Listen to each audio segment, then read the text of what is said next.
Welcome to the Partis channel. Today we explain Genesis chapter 30 in a clear and simple way, step by step. We are going to be untangling the complex and honestly, highly emotional, interpersonal, and economic dynamics of this specific chapter. But before we dive into the exact verses, let's just set a brief context, right? Where are we in the story? So Jacob has fled from his brother Esau. He has arrived in Haran, which is the land of his uncle Laban. He fell head over heels in love with Rachel, worked 7 grueling years for her, but then he was tricked by Laban into marrying her older sister, Leah, in the dark. To finally marry Rachel, Jacob had to commit to working another 7 years. As chapter 29 ended, we saw this heartbreaking dynamic set up. The unloved Leah was blessed by God with 4 sons, while the beloved Rachel remained completely barren.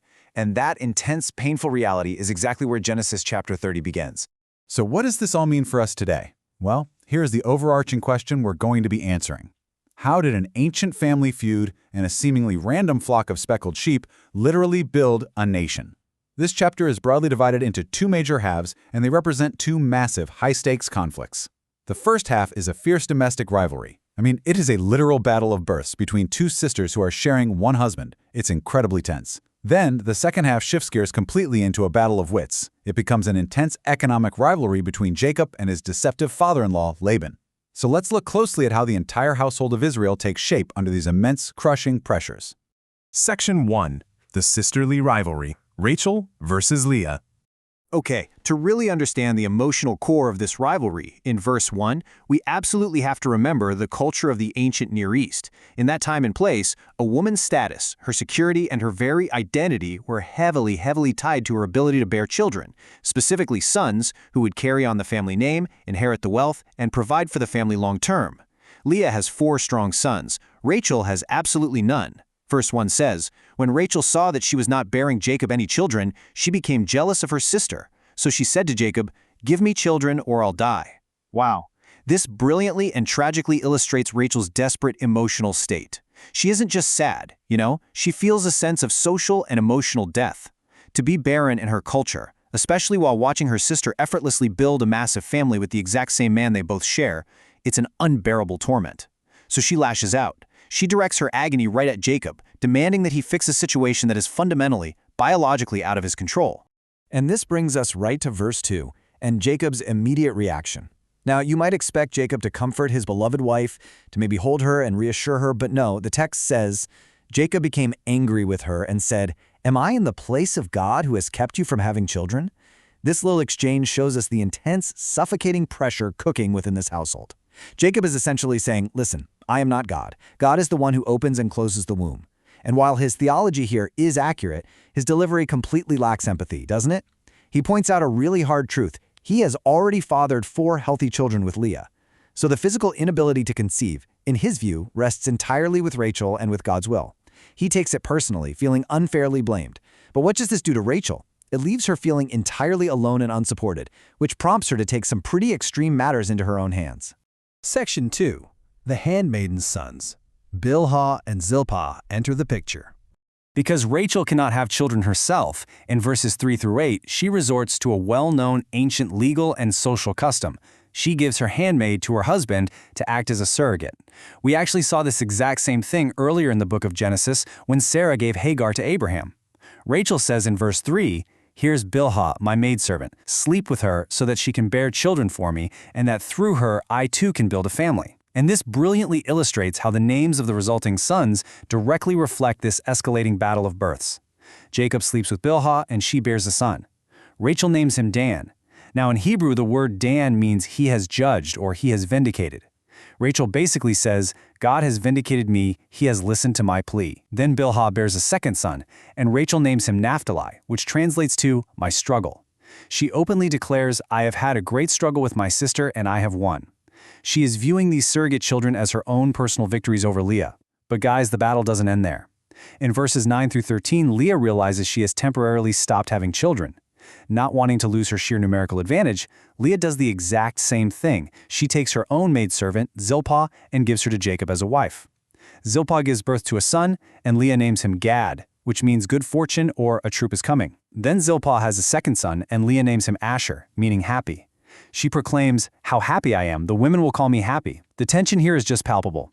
The wives are literally using their servants as pawns in an ongoing household war for Jacob's legacy and affection. Section 3. The Mandrake Exchange, a very bitter bargain. Okay, now we transition to a strange but highly pivotal domestic incident in verses 14 through 21. It involves Leah's oldest son Reuben and a really specific event that happens during the wheat harvest. This section gives us a profound look into the deeply broken dynamics of this marriage, and it clarifies the harsh daily reality these two sisters lived in.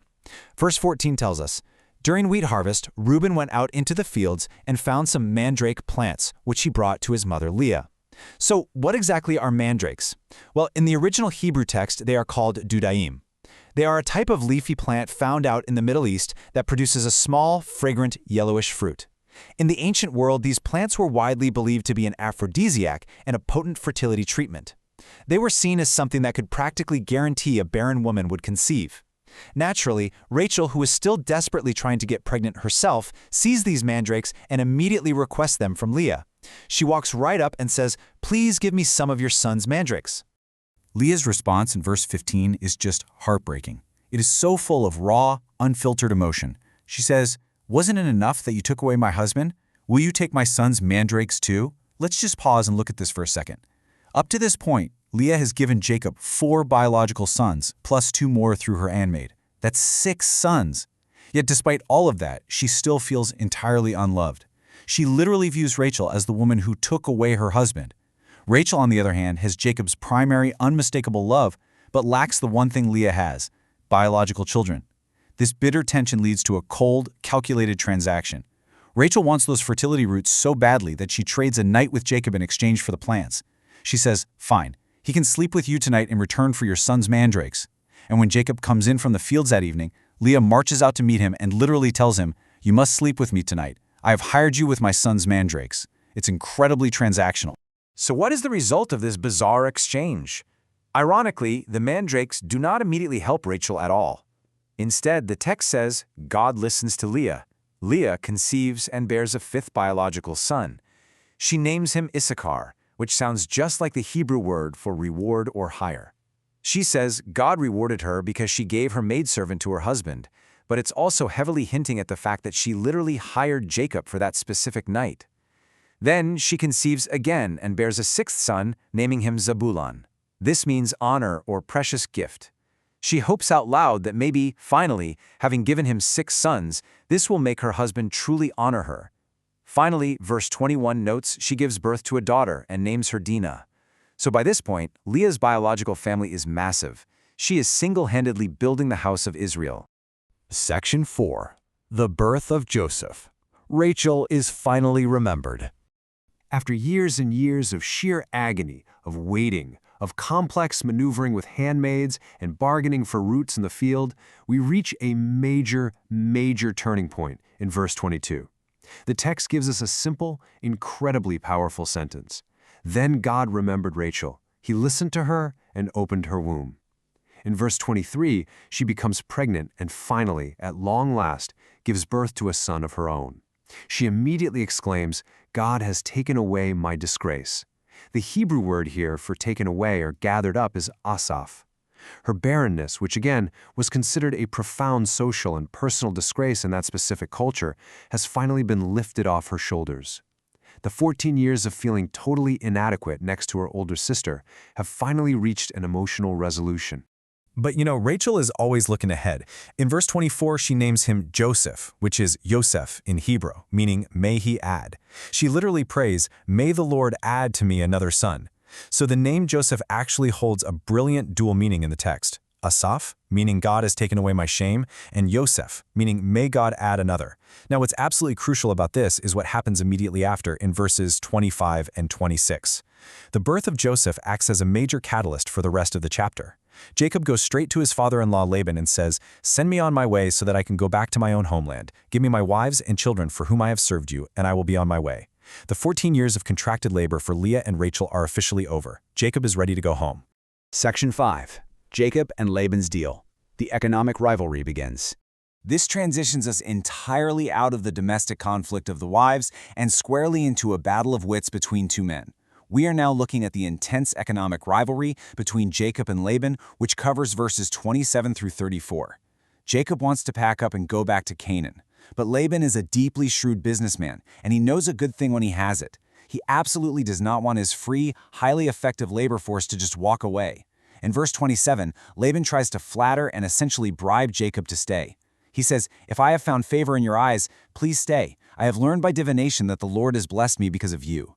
Laban openly acknowledges that his own wealth has exploded entirely under Jacob's careful management.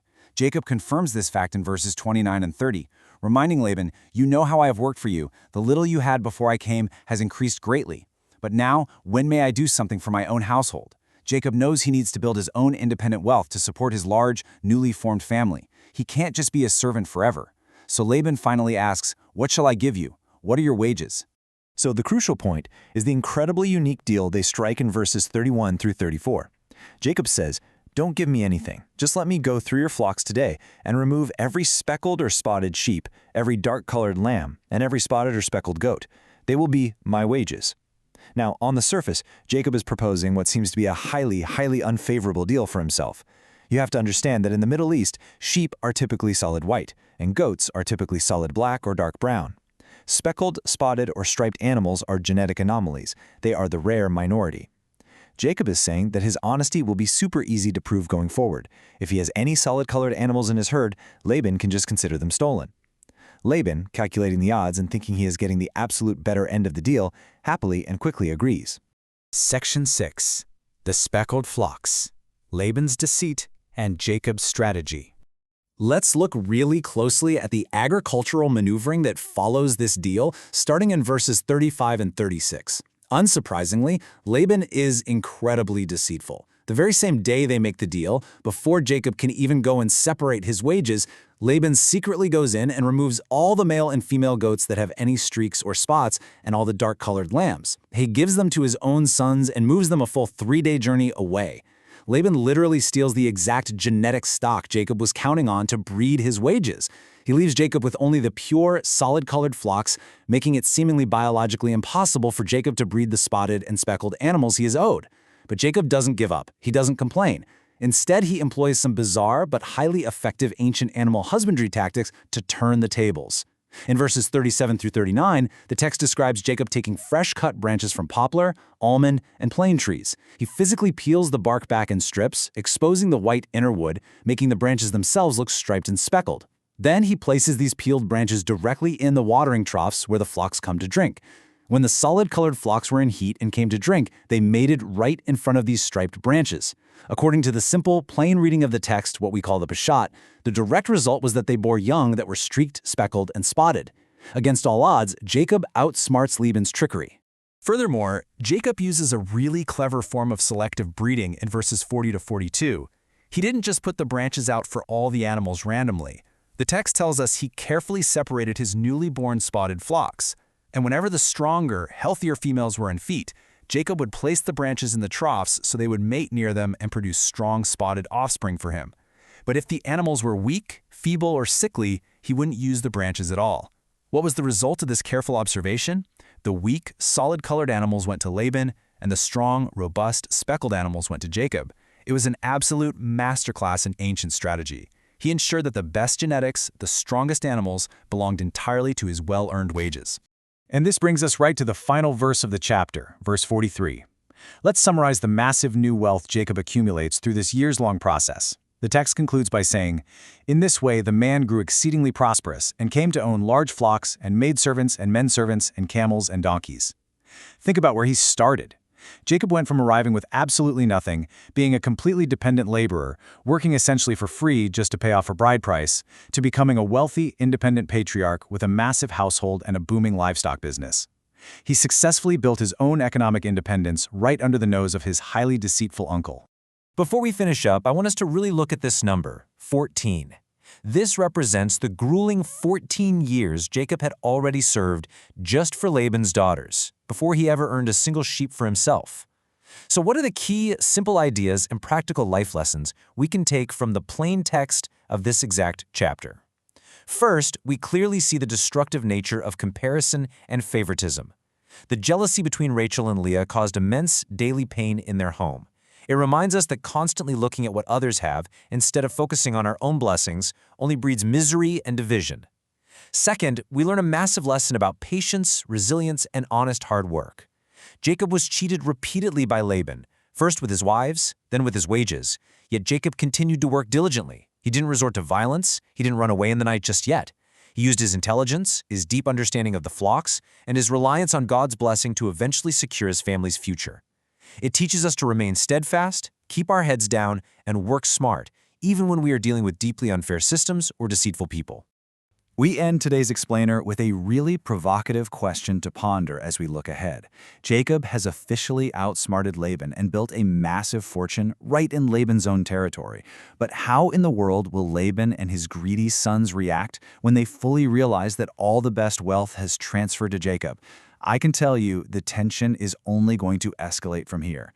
Thank you for learning with us. If this helped you understand the chapter better, like, subscribe, and join us for the next chapter.